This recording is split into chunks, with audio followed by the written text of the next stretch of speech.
Hello friends, स्वागत है आप सबका आपके अपने यूट्यूब चैनल पर। आज हम लोग सीटेड दिसंबर 2024 के अंतर्गत पर्यावरण के प्रैक्टिस सेट फर्स्ट को सॉल्व करने वाले हैं, जो कि आपके सीटेड के एग्ज़ाम के लिए बहुत ही ज़्यादा ज़रूरी है। ना सिर्फ सीटेड बल्कि DSSB, KVS, EMRS, NVS सबके लिए क्लास बहुत ही ज़्यादा इम्पॉर्टेंट है। तो आइए शुरू करते हैं आज की अपनी क्लास और देखते हैं पर्यावरण के प्रैक्टिस सेट फर्स्ट को। पहला प्रश्न है हमारी स्क्रीन पर। भारोत्तोलकों को प्रायः ज़्यादा मांसपेशियां और बॉडी मास बनाने की क्या होती है, आवश्यकता होती है। जो भारोत्तोलक होते हैं, वेट लिफ्टर होते हैं, उन्हें जो है ज़्यादातर क्या मांसपेशियां और बॉडी मास बनाने की आवश्यकता होती है। इस उद्देश्य के लिए उन्हें ऐसा आहार लेने की आवश्यकता है जो यहाँ पे क्या करना है, भरना है आप लोगों को, जो किससे भरपूर हो। तो देखते हैं, 4 ऑप्शंस दिए गए हैं। ऑप्शन ए है कार्बोहाइड्रेट, ऑप्शन बी है वसा, ऑप्शन सी है क्या विटामिन, और ऑप्शन डी है प्रोटीन। यानी कि कौन सा ऐसा डाइट इसमें से अपनी डाइट में क्या शामिल करें, इसमें से कार्बोहाइड्रेट शामिल करें, वसा, प्रोटीन या विटामिन क्या शामिल करें कि उन्हीं की उनका जो मांसपेशियाँ बनेंगी और बॉडी मास भी क्या होगा, बनेगा। तो क्या वो भी किसको, भारतोल को क्या चाहिए।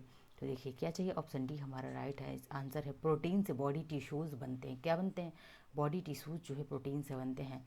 बात करें अगर कार्बोहाइड्रेट की, तो इसके लिए तुरंत ऊर्जा, किसी को अगर तुरंत ऊर्जा, इंस्टेंट एनर्जी जिसको बोलते हैं, चाहिए, तो उसके लिए कार्बोहाइड्रेट या कार्ब का इस्तेमाल किया जाता है। अगर प्रश्न पूछा गया है कि तुरंत एनर्जी चाहिए, इंस्टेंट एनर्जी के लिए कार्ब्स चाहिए, कार्बोहाइड्रेट चाहिए, और बॉडी मास बनाना है, मांसपेशियाँ बनानी है, तो प्रोटीन, क्योंकि मांसपेशियों का, टिश्यूज का निर्माण ही किससे होता है, प्रोटीन से होता है। दूसरा क्वेश्चन देखते हैं। रेखा की माँ, आपको यहाँ पे क्या करना है, देखते हैं आगे यहाँ पे भरना है। रेखा की माँ के लिए रोजाना तालाब से पानी में फिटकरी डालती है। यानी कि रेखा की माँ क्या करती है, तो तालाब से जो पानी लाती है, तालाब से लाए, ठीक है, तालाब से लाए पानी में क्या करती है, फिटकरी डालती है। अब तालाब से पानी भरती है, फिर लेकर आती है और उसमें फिटकरी डालती, तो फिटकरी डालती क्यों है, आपसे यही प्रश्न में पूछा गया है कि रेखा की माँ तालाब से क्या करती हैं, पानी लाती हैं तालाब से, लेकिन उसमें वो रोज़ फिटकरी डालते, क्यों डालती हैं, वो रीज़न आपसे पूछ रखा है। ऑप्शन ए देखते हैं, हल्के निलंबित द्रव्यों को अवसादित करने के लिए। बी है कठोर जल को मृदु जल में परिवर्तित करने के लिए। फिटकरी कठोर जल को मृदु जल में परिवर्तित नहीं करता है, ठीक है। ऑप्शन सी देखते हैं, पानी में मौजूद रोगाणु को खत्म करने के लिए। जो पानी में मौजूद रोगाणु हैं उनको खत्म करने के लिए फिटकरी डाली जाती है, नहीं। पानी को रंगहीन, पानी तो वैसे ही रंगहीन होती है, पानी का कोई रंग थोड़ी ना होता, आप जिसमें डालो वो उस रंग में हो जाती है। ऑप्शन ए हमारा राइट आंसर है कि देखिए क्या होता है कि हल्के निलंबित द्रव्यों को क्या कर देना, अवसादित कर देना। फिटकरी से क्या, जो अवसादित जो अपद्रव्य होते हैं ना, वो हट जाते हैं, तो उनको अवसादित करने के लिए ऑप्शन दो हमारा क्या है, राइट आंसर है। आगे बढ़ते हैं, देखते हैं अगले प्रश्न को। तीसरा प्रश्न क्या है, तो तीसरा प्रश्न है, प्रश्न सीटेट में पैडागोजिक प्रश्न थोड़े लंबे लंबे होते हैं, तो प्रश्नों से नहीं डरना है। खाद्य श्रृंखला की संकल्पना को बढ़ाने में विद्यार्थियों की अधिकतम भागीदारिता के लिए निम्नलिखित में से कौन से शिक्षक की रचना सबसे प्रभावी होगी। प्रश्न को एक बार और पढ़िए, देखिए कह रहे खाद्य श्रृंखला की संकल्पना को क्या करना है, पढ़ाना है। पढ़ाने में, यानी कि खाद्य श्रृंखला की संकल्पना को पढ़ाने में विद्यार्थियों की अधिकतम भागीदारिता, अगर पढ़ाना है आपको क्या है, खाद्य श्रृंखला फूड चेन पढ़ाना है, और इस फूड चेन में की संकल्पना को पढ़ाने के लिए आप स्टूडेंट्स में, विद्यार्थियों में अधिकतम उनकी भागीदारिता के लिए क्या करेंगे, शिक्षक को उनमें से क्या करना चाहिए कि उस ज़्यादा से ज़्यादा भागीदारिता स्टूडेंट की, शिक्षकों की हो। ऑप्शन ए, श्यामपट्ट पर लिखी विभिन्न खाद्य श्रृंखलाओं के सभी उदाहरणों को देखकर लिखने के लिए विद्यार्थियों से कहना, तो क्या इससे उनमें भागीदारिता बढ़ेगी फूड चेन के लिए, नहीं। ऑप्शन बी है, ऑप्शन बी है जीवों के प्ले कार्ड्स बनाना और विद्यार्थियों के समूह को विभिन्न खाद्य श्रृंखलाओं को सोचते हुए उन्हें व्यवस्थित करने के लिए कहना। नेक्स्ट देखते हैं सी, विभिन्न आवाज़ों में चलने वाली संभावित खाद्य श्रृंखलाओं की खोज करने के लिए विद्यार्थियों को कहना। और ऑप्शन डी है, विद्यार्थियों को इंटरनेट से संबंधित जानकारी एकत्रित करने के लिए कहना। क्या जानकारी एकत्रित कर लेंगे तो क्या उससे इनकी भागीदारिता बढ़ेगी, नहीं बढ़ेगी। ऑप्शन हमारा कौन सा राइट है आंसर है, तो हमारा ऑप्शन बी राइट आंसर है कि जीवों के प्ले कार्ड बनाना और विभिन्न विद्यार्थियों के समूह को विभिन्न खाद्य श्रृंखलाओं को सोचते हुए उन्हें व्यवस्थित करने के लिए कहना।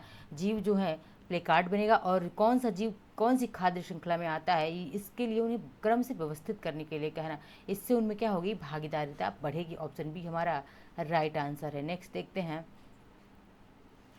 चौथा प्रश्न, रेत और नमक के मिश्रण को पृथक करने के लिए प्रक्रियाओं के निम्नलिखित 4 क्रमों में से किसका उपयोग किया जाना चाहिए। तो किसका उपयोग किया जाना चाहिए? ऑप्शन ए है वाष्पन, अवसादन, निस्तारण और निस्यंदन। ऑप्शन बी है निस्तारण, अवसादन, वाष्पन और निस्यंदन। ऑप्शन सी है अवसादन, निस्तारण, निस्यंदन और वाष्पन। और ऑप्शन डी है पहले निस्यंदित करना, फिर निस्तारित करना, फिर वाष्पन और तब जाके अवसादन का काम करना। तो कौन सा सही है? ऑप्शन डी हमारा क्या है, राइट आंसर है। नेक्स्ट आगे बढ़ते हैं, देखते हैं अगले प्रश्न को। पांचवा प्रश्न है, एक विज्ञान शिक्षिका श्वसन प्रकरण पढ़ाने के बाद परीक्षा का आयोजन करती है। यानी कि एक विज्ञान की शिक्षिका है, टीचर है, और उसने क्या किया है, तो उन्होंने श्वसन प्रकरण को पढ़ाया है और यह देखी कि अधिकांश विद्यार्थी श्वसन और सांस लेने के बीच अंतर को नहीं समझते हैं। यह किसका उदाहरण हो सकता है? तो यह कैसा उदाहरण हो सकता है? ऑप्शन देते हैं।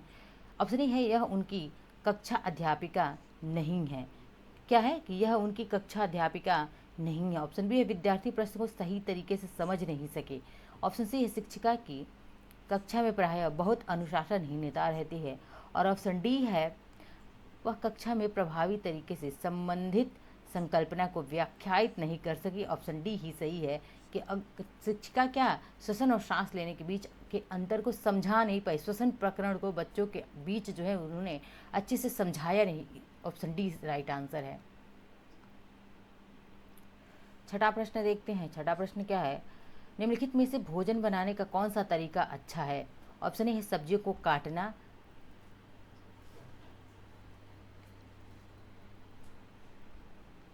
ऑप्शन को एक बार और देखिए क्योंकि बहुत ही इम्पॉर्टेंट क्वेश्चन है ये।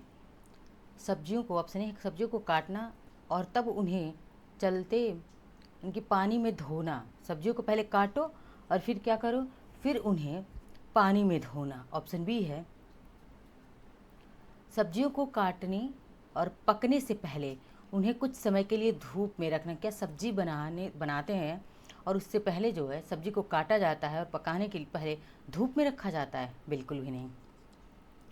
ऑप्शन सी है बैक्टीरिया नष्ट करने के लिए सब्जियों को गहरा तले हुए पकाना, फ्राई कर देना। तो क्या बैक्टीरिया नष्ट हो जाएंगे? नहीं। ऑप्शन डी है सब्जियों को अच्छी तरह से धोना और फिर काटना। बिल्कुल ये बेस्ट तरीका है कि पहले सब्जी अगर भोजन आप बनाने जा रहे हैं तो उससे पहले सब्जियों को अच्छी तरह से पहले धोएं और फिर क्या करें, उन्हें काटें। यही क्या तरीका है, सबसे बेहतर और बेस्ट तरीका है।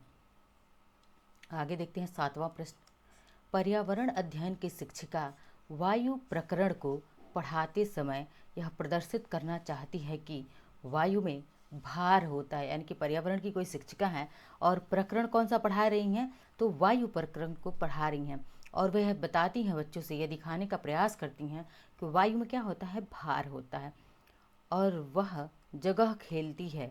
उसकी सहयोगी उसे उद्देश्य के लिए 4 विभिन्न गतिविधियां सुझाते हैं। यानी कि जो शिक्षिका कह रही कि वायु क्या करता है, भार जो है उसमें भार होता है और भार क्या करता है, जगह घेरता है। क्या करता है, जगह घेरता है वायु। और उसके सहयोगी उसके इस उद्देश्य के लिए 4 विभिन्न गतिविधियां सुझाते हैं और वे गतिविधियां क्या हैं, तो देखते हैं। ऑप्शन ए है कि खाली बाल्टी बीकर पानी के सतह के ऊपर रखें और उसे नीचे धकेलें। ठीक है, स्ट्रॉ के माध्यम से जैसे जूस को खींचा जाता है वैसे करने के लिए। ठीक है, और देखिए सी क्या है, ऑप्शन बी है गुब्बारा में हवा भरें। ठीक है, और धूप भरे हुए गुब्बारे एक छड़ से बांधें और साम्यावस्था में ले आएं, तब तक किसी एक गुब्बारे को छोड़ दें। ऑप्शन डी है गतिविधियों में से कौन सी गतिविधियां वांछनीय परिणाम को प्रदर्शित करेंगी। तो कौन सी गतिविधि इनमें से वांछित परिणाम ले आएगी? तो कौन सी गतिविधि है? ऑप्शन देखिए, ऑप्शन ए है कि खाली बाल्टी, बीकर जो पानी की सतह के ऊपर रखें और उसे क्या करें, नीचे धकेलें। ये ऑप्शन बी क्या है, स्ट्रॉ के इस माध्यम से जूस को खींचना, ये बिल्कुल भी नहीं होगा। ऑप्शन सी है गुब्बारा में हवा भरना, क्या है? ऑप्शन सी है कि गुब्बारा में हवा भरना, तो क्या होगा? ए भी नहीं होगा। ऑप्शन डी हमारा क्या होगा? राइट आंसर होगा ऑप्शन डी, कि धूप भरे हुए गुब्बारे को एक छड़ से क्या करें, बांध दें और उसको किस अवस्था में ले आएं, साम्य अवस्था में ले आएं। तब किसी एक गुब्बारे को क्या करें, फोड़ दें। और इनमें से कौन सी गतिविधि सबसे बेस्ट है? तो ऑप्शन ए और डी ही सबसे बेस्ट है। ठीक है, ऑप्शन ए और डी यही गतिविधि सबसे अच्छा है। आगे बढ़ते हैं, देखते हैं अगले प्रश्न को। 8वां प्रश्न है, वायु प्रकरण पढ़ाने के लिए 4 अलग अलग विज्ञान शिक्षक 4 तरह की शिक्षण पद्धतियों का प्रयोग करते हैं। ठीक है, तो निम्नलिखित में से कौन सी पद्धति सबसे ज़्यादा उचित है? 4 वायु प्रकरण को ही पढ़ाना है, वायु प्रदूषण को, एयर पॉल्यूशन को। 4 अलग अलग विज्ञान के शिक्षक हैं और सबकी अपनी एक शैली है पढ़ाने की, एक शिक्षण पद्धति है। देखते हैं कौन सी शिक्षण पद्धति जो है एयर पॉल्यूशन को पढ़ाने के लिए सबसे ज़्यादा बेहतर है। तो देखते हैं, सबसे पहले ऑप्शन ए है विद्यार्थियों को वायु प्रदूषण पर वृत्त चित्र दिखा देना, कि कहाँ पे कितना एयर पोल्यूशन है, कितना कम है, ज़्यादा है, उनको एक वृत्त चित्र दिखा दें उनको। ऑप्शन बी है विद्यार्थियों से कहना है कि वे दीपावली से पहले और बाद के नमूने इकट्ठा करें। दीपावली आ रही है, उससे पहले के वायु प्रदूषण का नमूना इकट्ठा करें और उसके बाद जो है एयर पॉल्यूशन का नमूना इकट्ठा, सैंपल को इकट्ठा करें। जब दोनों सैंपल ले लेंगे उसके बाद से उनकी गुणवत्ता का अध्ययन करते हुए निष्कर्ष को सारणीकृत करें। ठीक है, आगे देख लेते हैं। सी, विद्यार्थियों को पाठ्य पुस्तक में से प्रकरण का सस्वर, यानी कि जो है कौन सा, एयर पॉल्यूशन प्रकरण का सस्वर पाठन करने के लिए कहना और संकल्पना शब्दावली का अर्थ स्पष्ट कर देना। ऑप्शन डी है प्रकरण पूरा करने के बाद अभ्यास में दिए गए सभी प्रश्नों के उत्तर लिखवाना, तो बिल्कुल नहीं। ऑप्शन सी भी गलत है। ऑप्शन बी सबसे अप्रोप्रिएट और राइट आंसर है, कि विद्यार्थियों से कहें कि भाई दीपावली आ रही है, उससे पहले का एयर पॉल्यूशन का सैंपल लो और दीपावली आने के बाद की एयर पॉल्यूशन का सैंपल लो और फिर उन दोनों की गुणवत्ता का क्या करो, अध्ययन करने के बाद से निष्कर्ष को निकालो। 9वां प्रश्न है, एक शिक्षक का तनावग्रस्त बच्चों की पहचान कर सकती है, यानी कि जो एक शिक्षिका है वो क्या करेगी, तनावग्रस्त बच्चों को, एक शिक्षिका तनावग्रस्त बच्चों की पहचान कर सकती है जब बच्चा निम्नलिखित व्यवहार प्रदर्शित करता है। कैसा व्यवहार प्रदर्शित करेगा तो उसकी पहचान हो पाएगी? पढ़ाई में पूर्ण एकाग्रता, अगर बच्चा पढ़ाई में पूर्ण रूप से एकाग्रता पूर्वक पढ़ाई कर रहा है तब तो वो तनावग्रस्त बच्चा बिल्कुल भी नहीं है।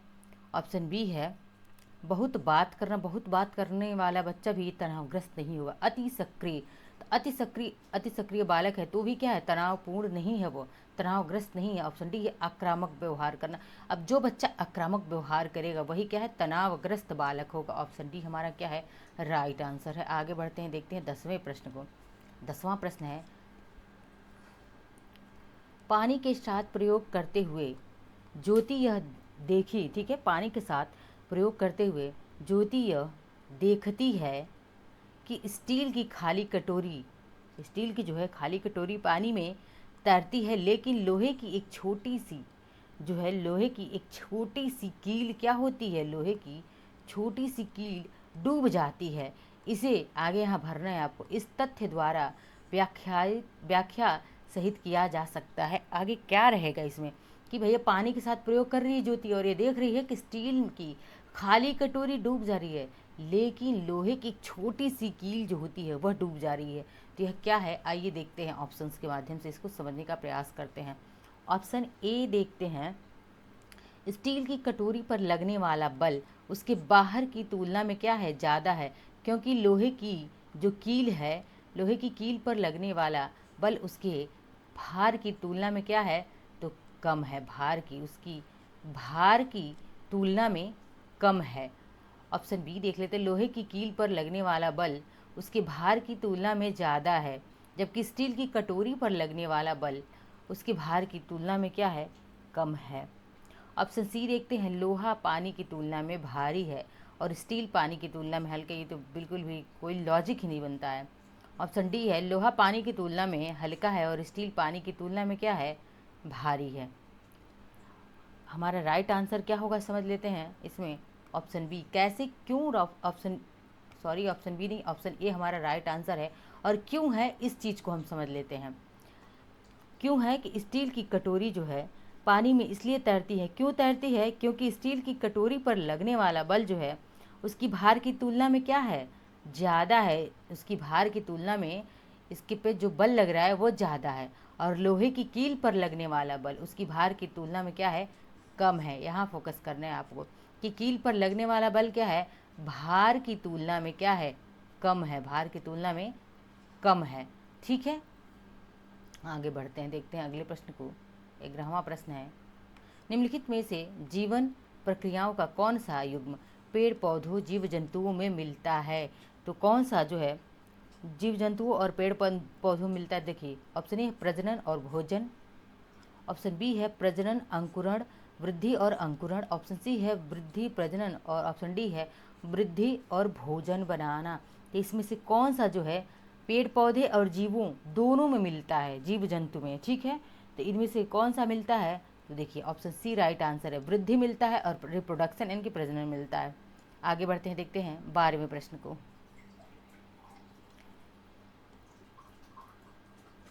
12वां प्रश्न है, अंजलि की सहेली दांतों में क्षय से बचने के लिए निम्नलिखित 4 तरीके बताती है। अंजलि कोई बालिका है और उसकी सहेली जो है दांतों में क्षय से बचने के लिए उसको 4 तरीके बताती है। कौन कौन से तरीके बता रही है। ऑप्शन ए है, दिन में 2 बार ब्रश करें। क्या करें कि दिन में 2 बार ब्रश करें। इनेमल कम ना हो इसके लिए क्या करें, ब्रेसेस पहने। इनेमल कम ना हो इसके लिए ब्रेसेस पहने। और ऑप्शन सी है, मिठाई चॉकलेट और कार्बन डाइऑक्साइड युक्त पदार्थ ना लें।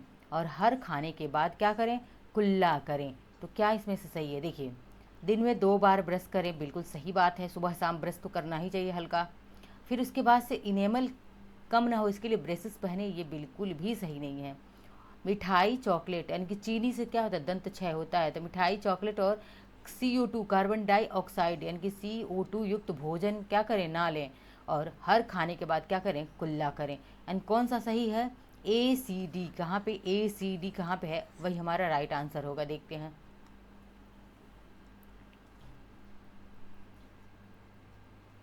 ACD यहाँ पे है, ऑप्शन ए हमारा क्या है, राइट आंसर है। आगे बढ़ते हैं, देखते हैं 13वें प्रश्न को। 13वां प्रश्न है, यहाँ पे आपको भरना है के लिए मछली घर यानी कि एक्वेरियम में हवा वाला पंप रखा जाता है। किसके लिए रखा जाता है एक्वेरियम में हवा यानी कि एक्वेरियम में हवा वाला पंप क्यों रखा जाता है, आपसे ये पूछ रहा है।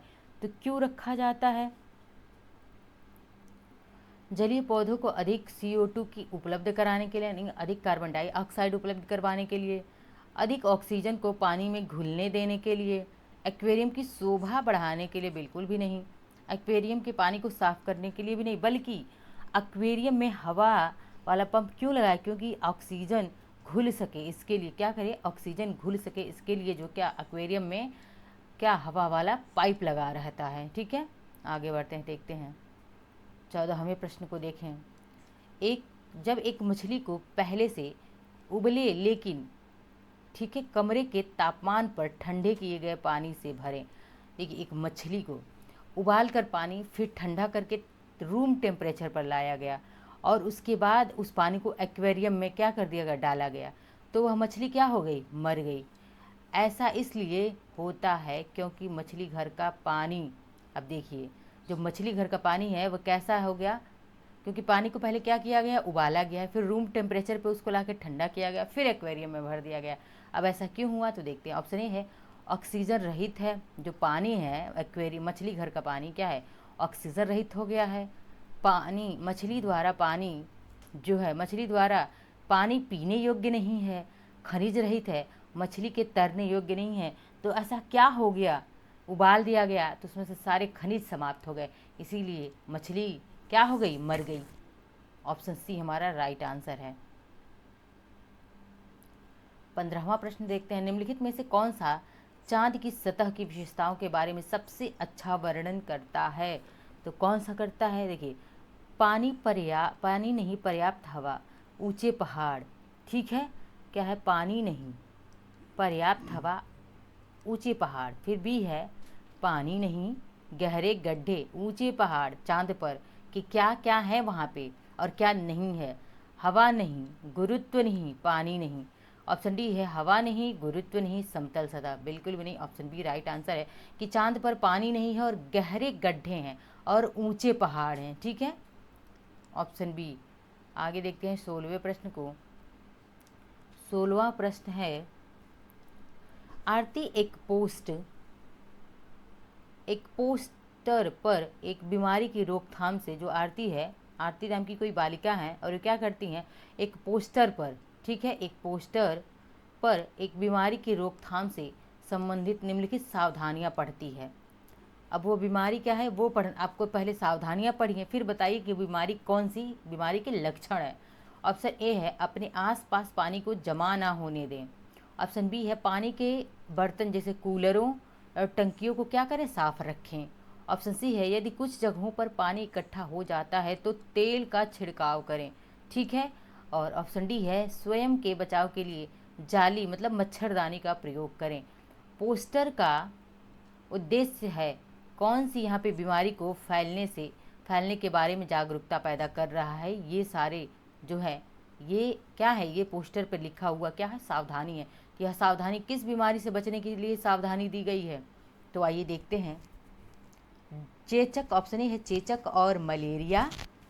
ऑप्शन बी है डेंगू और आई फ्लू।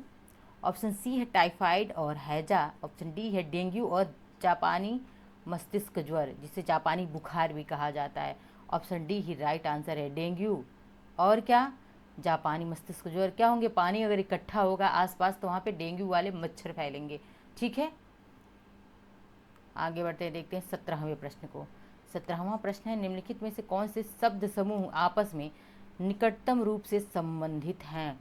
देख लेते हैं कौन से शब्द समूह संबंधित हैं।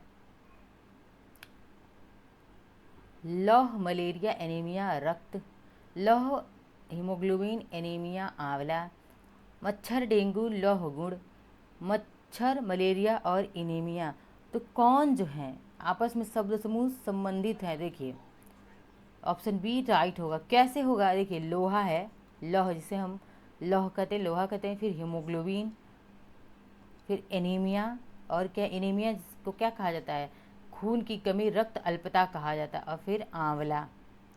यानी कि ये जो एक ही समूह के निकटतम रूप हैं। क्यों? क्योंकि हीमोग्लोबिन की कमी से क्या हो जाता है, हीमोग्लोबिन की कमी से ही क्या होता है, एनीमिया रोग होता है।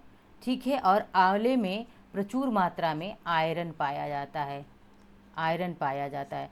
लौह यानी कि लौह की कमी से जो है, लौह या हीमोग्लोबिन एक ही टर्म है, तो हीमोग्लोबिन की कमी से क्या होता है, एनीमिया रोग यानी कि रक्त अल्पता हो जाता है। लेकिन जो है आंवला होता है, इसमें भरपूर आयरन होता है, यानी कि इसमें भरपूर आयरन होगा तो इसमें HB हीमोग्लोबिन भी पाया जाएगा, तो एनीमिया रोग क्या हो जाएगा, ख़त्म हो जाएगा। यानी कि ये एक दूसरे के निकटतम रूप से संबंधित हैं, ऑप्शन बी। आगे बढ़ते हैं, देखते हैं 18वें प्रश्न को। 18वां प्रश्न है, अभिभावक शिक्षक अंतःक्रिया को उपलब्ध कराने का मुख्य उद्देश्य। देखिए अभिभावक शिक्षक अंतःक्रिया का मतलब क्या हो गया, पीटीएम यानी कि पेरेंट्स टीचर मीटिंग जो होता है उसको उपलब्ध करवाने का उद्देश्य क्या होता है पीटीएम का, देख लेते हैं। ऑप्शन ए है पुनर्बलन और सुधार के लिए बच्चों की योग्यताओं और कमजोरियों के बारे में क्या करना, चर्चा करना। ऑप्शन बी है एक दूसरे के साथ सामाजिक संबंध, भाई टीचर और अध्यापक भी सामाजिक संबंध विकसित करना बिल्कुल भी नहीं होगा। एक दूसरे की कमियों को उजागर करना ये भी नहीं है, पीटीएम एक दूसरे की कमियों को उजागर करने के लिए नहीं आयोजित किया जाता है। विद्यालय में हो रहे क्रियाकलापों के बारे में जानकारी, उससे अगर विद्यालय में जो क्रियाकलाप हो रहे हैं उसको जो पेरेंट्स हैं उसको जानने के लिए वो इच्छुक नहीं है, तो उनको अपने बच्चा कैसा प्रोग्रेस कर रहा है इससे मतलब होता है। तो ऑप्शन हमारा कौन सा सही है, ऑप्शन ए सही है, पुनर्बलन और सुधार के लिए बच्चों की योग्यताओं और कमजोरियों के बारे में चर्चा करना, कि बच्चा किस फील्ड में सबसे ज़्यादा बेस्ट कर रहा है, कहाँ पे वो कमज़ोर पड़ रहा है, किस सब्जेक्ट में वो कमज़ोर है, इस पर चर्चा करने के लिए। नेक्स्ट 19वां प्रश्न देखते हैं। 19वां प्रश्न क्या है, यह पढ़ते समय कि कुछ समय के लिए खाद्य पदार्थों को किस तरह ताज़ा रखा जा सकता है। राधा अपनी कक्षा में निम्नलिखित अनेक तकनीकी की जो है, राधा क्या करती है, राधा अपनी कक्षा में अनेक तकनीकी की परिगणना करती है। क्या करती है? परिगणना करती है। ऑप्शंस देखते हैं क्या। उसे कटोरी में रखती है और कटोरी को एक खुले बर्तन में रख देती है, जिससे क्या हो, पानी ठंडा रहेगा। पानी कैसा रहेगा? ठंडा रहेगा। आगे बढ़ते हैं। उसे एक गीले कपड़े में क्या करती है? लपेट देती है। ऑप्शन सी है, ऑप्शन सी है उसे धूप में खुला फैला देती है। ऑप्शन डी है उसे छोटे छोटे टुकड़ों में काटती है और अंधेरे कमरे में क्या कर देती है? रख देती है। देखिए पढ़ना क्या है, प्रश्न एक बार और समझिए, फिर ऑप्शन आपको अपने आप मिल जाएगा। कि यह पढ़ाते समय कि कुछ समय के लिए खाद्य पदार्थों को किस तरह ताज़ा रखा जा सकता है। राधा अपनी कक्षा में निम्नलिखित अनेक तकनीकी क्या करती है? परिगणना करती है। ठीक है, अब देखते हैं।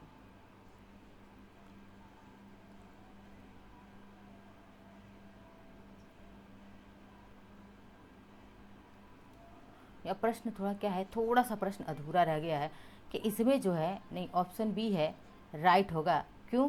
क्योंकि जैसे उसी कपड़े गीले कपड़े में लपेट देती, जैसे आपके घर धनिया आता होगा, कोई सब्जियां आती होंगी, तो जब धनिया आए, सब्जी आता है, तो आप उसको फ्रेश, लंबे टाइम के लिए फ्रेश रखने के लिए क्या करते हैं? उस गीले कपड़े से, आप उसको गीले कपड़े से लपेट कर रख दीजिए, वो वैसे ही फ्रेश बना रहेगा।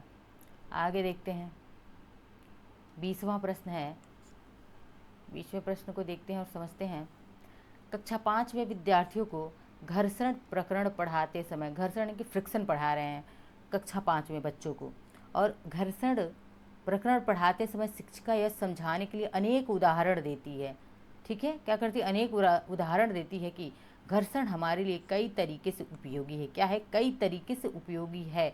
उसके द्वारा दिए गए निम्नलिखित उदाहरण में से कौन सा जो है फ्रिक्शन के लिए, घर्षण के लिए गलत है? उसने कौन सा एग्जाम्पल गलत दिया है? तो आइए देखते हैं कौन सा एग्जाम्पल गलत दिया है। ऑप्शन ए है, हमारे जूते और ज़मीन के बीच होने वाले घर्षण के कारण ही क्या होते हैं? हम चल पाते हैं। बिल्कुल सही बात है, किसी वजह से हम चल पाते हैं। और ऑप्शन बी है, ऊर्ध्वाधर रूप से हम ऊपर फेंकी गई वस्तु घर्षण के कारण हमेशा हमारे पास आ जाती है। घर्षण के कारण नहीं, बल्कि गुरुत्वाकर्षण के कारण हमारे पास आ जाती है। कोई चीज़ हम ऊपर फेंकते हैं तो गुरुत्वाकर्षण के कारण जो है क्या हो जाती है? हमारे पास आती है, ना कि घर्षण के कारण, फ्रिक्शन के कारण नहीं। ठीक है, ब्रेक लगने पर वहाँ रुक जा, गाड़ी में ब्रेक लगती, गाड़ी रुक जाती है, तो वहाँ पे भी क्या होता है? फ्रिक्शन होता है, घर्षण होता है। पेन की नोक और पेपर के बीच यहाँ पे भी क्या होता है? घर्षण होता है, तभी हम क्या है? लिख पाते हैं। तो ये भी सही है, यानी कि ऑप्शन बी गलत है। यहाँ पे देखिए क्या लिखा है कि ऊर्ध्वाधर रूप से जो कोई वस्तु ऊपर फेंकी जा रही है और फिर घर्षण के कारण नहीं, बल्कि गुरुत्वाकर्षण के कारण जो है नीचे धरती पे या फिर हमारे पास वापस आती है। तो ऑप्शन बी क्या है? राइट आंसर है। 21वां प्रश्न है। सभी सभी बड़े शहर सड़कों पर भारी संख्या में वाहनों के कारण पर्यावरण प्रदूषण की समस्या का सामना कर रहे हैं। पर्यावरण संरक्षण के लिए शहर के लोग व्यक्तिगत रूप से, इसमें आपको भरना है कि रोकथाम से अपना सहयोग दे सकते हैं। कैसे रोकथाम के माध्यम से, जो क्या करेंगे कि उसके माध्यम से पर्यावरण प्रदूषण में वो कम हो, इसके लिए अपना सहयोग दे सकते हैं। ऑप्शंस देखते हैं। ऑप्शन ए है, आने जाने के लिए सार्वजनिक यातायात का प्रयोग करना। घर से बाहर जाने से बचना, ये तो कोई सॉल्यूशन नहीं हुआ। व्यक्तिगत वाहन जैसे स्कूटर, कार आदि नहीं रखना। अगर अपने पास नहीं खरीदेंगे, नहीं रखेंगे, तो क्या इससे पर्यावरण प्रदूषण कम हो जाएगा? बिल्कुल नहीं। पर्यावरण सुरक्षित सीमा के लिए व्यक्तिगत वाहन के इंजन की नियमित रूप से क्या करना? जांच करवाना। जी नहीं, बल्कि आने जाने के लिए सार्वजनिक यातायात का प्रयोग करना। 22वां प्रश्न देख लेते हैं। 22वां प्रश्न है, कक्षा 5 का समीर अक्सर समय पर पर्यावरण अध्ययन के शिक्षिका के पास दत्त कार्य मतलब होमवर्क जमा नहीं करता। करके ही नहीं लाता, जमा कैसे करेगा? इससे निपटने के लिए सर्वोत्तम सुधारात्मक उपाय क्या हो सकता है? ऐसा क्या उपाय करे शिक्षिका कि बच्चा क्या करे? डेली होमवर्क करके लाए। समझते हैं। उसे खेलकूद की कक्षा में जाने से अगर रोक देंगे तो क्या वो होमवर्क करके लाएगा बच्चा? बिल्कुल भी नहीं, कोई गारंटी नहीं कि होमवर्क करके ही लाए।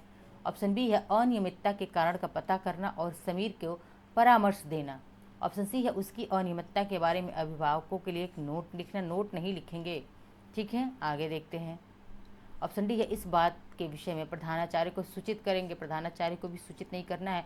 अगर बच्चा होमवर्क नहीं करके ला रहा है तो इसके लिए आपको उसकी अनियमितता उसकी कारणों का हम पता लगाएंगे और समीर को परामर्श देंगे। कारणों का पता लगाने में कि बच्चा हो सकता है कि कि बच्चे को होमवर्क उसको आता ही ना हो, वो कर ही ना पाए, तो अगर उसको नहीं समझ में आ रहा होगा तो शिक्षिका क्या करेगी, समझाएगी और उसको परामर्श देगी कि पहले समझो फिर जाकर होमवर्क करो।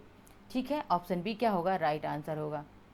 अब 23वें प्रश्न को देखते हैं। 23वां प्रश्न क्या है।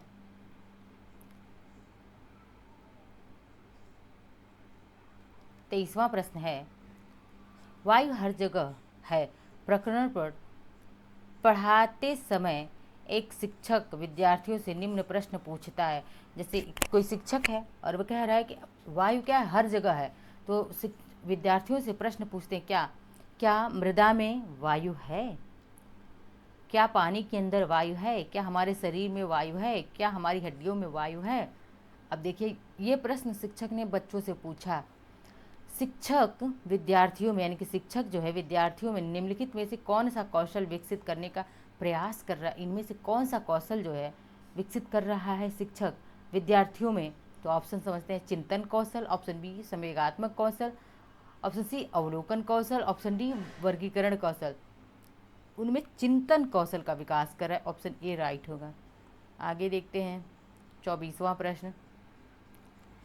एक कक्षा में औसत से कम वाले 4 विद्यार्थी के औसत से कम वाले 4 विद्यार्थी हैं, ठीक है, और उन्हें अन्य विद्यार्थियों के समान लाने के लिए निम्नलिखित में कौन सी व्यूह रचना सबसे प्रभावी है। यानी कि कक्षा है, उसमें औसत से कम 4 विद्यार्थी, मान लीजिए अगर उस कक्षा में 40 विद्यार्थी हैं, ठीक है, और 40 में से एवरेज से कम कितने हैं, 3 हैं, तो उनको एवरेज में लाने के लिए क्या करना होगा, देखते हैं क्या करना होगा। ऑप्शन ए है, उनके अधिगम के कमज़ोर क्षेत्र की पहचान करना और उसके अनुसार सुधारात्मक उपाय करना। ऑप्शन बी, यह सुनिश्चित करना कि वे नियमित रूप से विद्यालय आने से उनमें सुधार क्या होगा, नहीं हो सकता है। ठीक है, ऑप्शन सी है, उन्हें घर पर करने के लिए अतिरिक्त होमवर्क दे दो, ये भी नहीं। उन्हें अगली पंक्ति में बैठाना और उनके काम का लगातार पर्यवेक्षण करना, ये भी संभव नहीं है। ऑप्शन ए राइट आंसर होगा कि उनके अधिगम के कमज़ोर जो क्षेत्र हैं उनकी पहचान करके उनमें सुधार कर दो। ठीक है, ऑप्शन ए क्या है, सबसे अप्रोप्रिएट आंसर है। नेक्स्ट है 25वां प्रश्न है, एक संतुलित प्रश्न पत्र बनाने के लिए निम्नलिखित चरणों के क्रम में से कौन सा सही तरीका है। ऑप्शन ए है डिजाइन तैयार करना, प्रश्न लिखने, यानी कि पहले डिजाइन तैयार करो, प्रश्न लिखो, उसके से अंक योजना तैयार करो, फिर उसके बाद से ब्लूप्रिंट से मिलान करो। ठीक है, अब आगे देखते हैं, बी है प्रश्न लिखना और इसका संपादन करना और डिजाइन से मिलान करना, ब्लूप्रिंट तैयार करना और अंक योजना लिखना। ऑप्शन सी है प्रश्न लिखना, ब्लूप्रिंट तैयार करना, उसके साथ डिजाइन से मिलान करना तथा उसके बाद अंक योजना लिखना। ऑप्शन डी है, सबसे पहले हम डिज़ाइन तैयार करेंगे। सबसे पहले क्या, किसी चीज़ का डिज़ाइन बनाया जाता है, फिर ब्लूप्रिंट तैयार करते हैं, फिर क्या करते हैं हम, सबसे पहले डिज़ाइन तैयार करेंगे, किसी भी चीज़ का डिज़ाइन तैयार करते हैं, ब्लूप्रिंट तैयार करते हैं, उसके बाद से प्रश्नों को हम लिखेंगे, उसके बाद उससे संपादन एडिटिंग का काम होगा और उसके बाद से अंक योजना लिखा जाएगा। उसके बाद जो है अंक लिखे जाएंगे कि कौन सा एक प्रश्न कितने नंबर का है, 2 नंबर का है, 5 नंबर का है, 10 नंबर का है। ठीक है, 26वें प्रश्न को देखें, एक कक्षा के अनुभाग अ, यानी कि अनुभाग अ कहिए या फिर अनुभाग ए भी आप कह सकते हैं। ठीक है, अनुभाग अ को पेट्रोलियम और कोयले के भंडारों में रिक्तीकरण यह प्रकरण पढ़ाने के लिए मल्टीमीडिया कैप्सूल का प्रयोग किया गया। किसका, मल्टीमीडिया कैप्सूल का प्रयोग किया गया। जबकि अनुभाग बी जो है को ग्रीन बोर्ड पर आरेख बनाते हुए पढ़ाया गया। बाद में यह पाया गया कि अनुभाग अ के विद्यार्थी ने बेहतर सीमा तक प्रकरण को समझ लिया। ऐसा होने का कारण क्या था, तो समझते हैं ऐसा क्यों। बहुउपागम दैनिक जीवन स्थितियों से अधिक नज़दीक हैं। मल्टीमीडिया सामग्रियों का प्रयोग अपेक्षाकृत अधिक मितव्ययी है।